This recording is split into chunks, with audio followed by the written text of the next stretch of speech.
नमस्कार दोस्तों, स्वागत है आपका हमारे YouTube चैनल पर। आज हम बात करेंगे कि चुनावी स्ट्रेटजी में डाटा ड्रिवन डिसीजन मेकिंग का क्या इंपॉर्टेंट है और इसे कैसे प्रभावी ढंग से लागू किया जा सकता है। साथियों, डाटा ड्रिवन डिसीजन मेकिंग क्या है इसको समझते हैं। सबसे पहली इसकी डेफिनेशन है साथियों कि डाटा ड्रिवन डिसीजन मेकिंग का अर्थ है निर्णय लेने की प्रक्रिया में डेटा का उपयोग करना। यह रणनीतियों, नीतियों का आंकड़ों और एनालिसिस के आधार पर विकसित करने में मदद करता है। वहीं बात करते हैं चुनावी रेफरेंस के बारे में। तो चुनावी रणनीतियों में यह समझना इंपॉर्टेंट है कि वोटर्स क्या सोचते हैं, उनकी प्राथमिकताएं क्या हैं और वो किस प्रकार से नीतियों का समर्थन उनको मिलेगा। वहीं बात करते हैं इंपॉर्टेंट डेटा के सोर्सेस क्या होंगे। सबसे पहला सोर्स होगा साथियों सर्वे और फोकस ग्रुप। क्या होता है सर्वे फोकस ग्रुप? साथियों, वोटर्स ने से फीडबैक प्राप्त करने के लिए सर्वे कराया जाता है और फोकस ग्रुप का आयोजन किया जा सकता है कि इस पे कैसे फोकस करके इसकी समस्याओं का समाधान किया जाए। ऐसे सोशल मीडिया एनालिटिक्स है।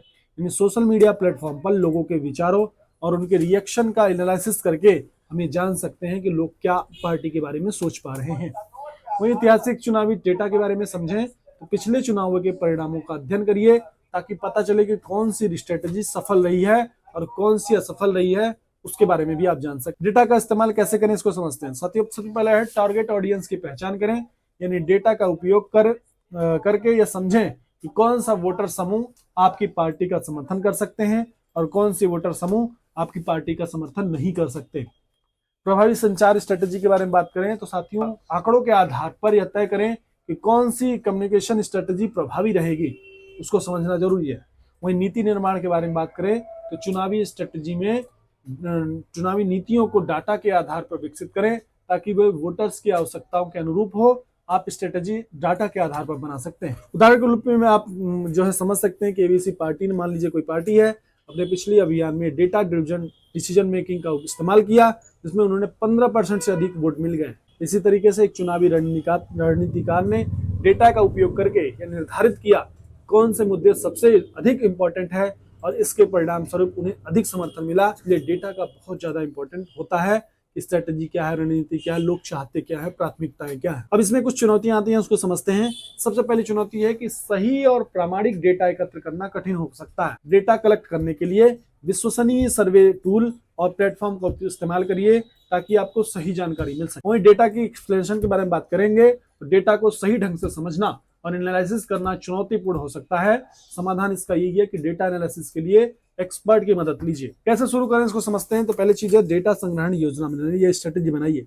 सबसे पहले डेटा एकत्र करने के लिए एक क्लियर स्ट्रेटेजी बनाइए जिसमें सर्वे के आधार पर, सोशल मीडिया एनालिटिक्स के आधार पर और अन्य तमाम प्रकार के सोर्स शामिल हो ताकि आप डेटा कलेक्शन कर सकें। एनालिसिस टूल का चयन कैसे करें इसको समझते हैं।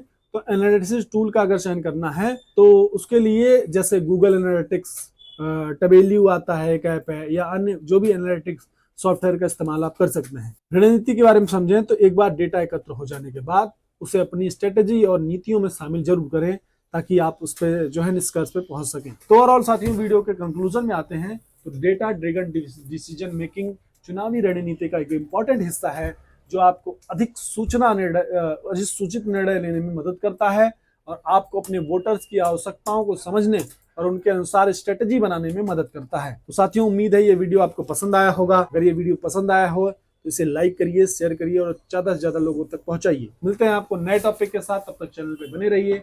जय हिंद, जय भारत।